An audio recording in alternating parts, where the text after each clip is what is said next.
ऐसे तो आप किसी का केस अपोज करते हो। कल गुप्ता जी ने आपके खिलाफ लिखा दी एक आध FIR। गुप्ता जी उपाध्यक्ष रह चुके हैं बाद के। तो असत्य है, उसका बच्चा ही नहीं है। वो किसी और के साथ जाए, वो XYZ के साथ जाए और आपका नाम ले दे। लड़की चीफ में बोलती है कि मैं अभियुक्त को नहीं जानती।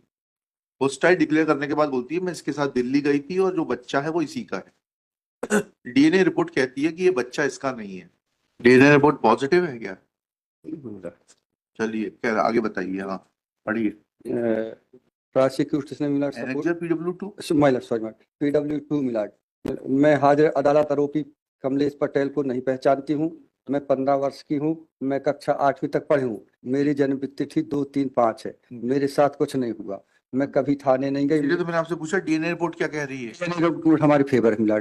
आप नेगेटिव है? जस्ट क्या कहाँ है वो एग्जिबिट C? P1 मिला। इसको जैविक पिता भी नहीं माना मिला। हमको मिला इसका एक बच्चा है। ठीक है समझ गए।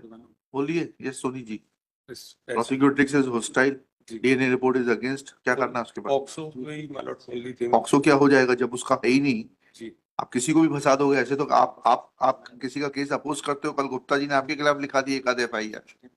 गुप्ता जी उपाध्यक्ष रह चुके हैं बाद के।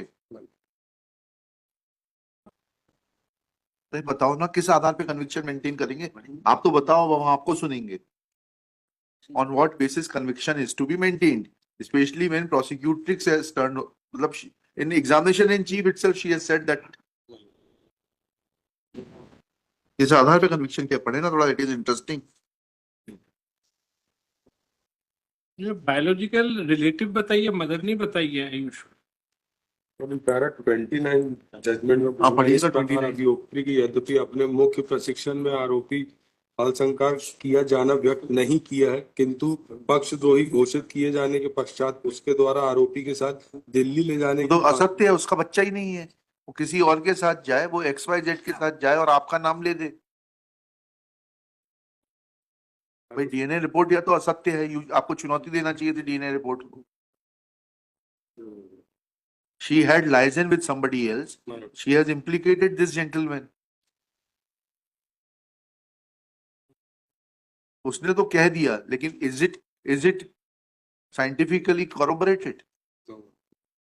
There would have been another circumstance, Mr. Soni, that DNA report would have been uninterpretable. Yes.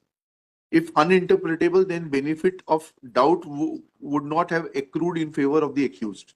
Because uninterpretable will not never cause, then we will have to corroborate that uninterpretable with the evidence of the prosecutrix in such matter. Because she is the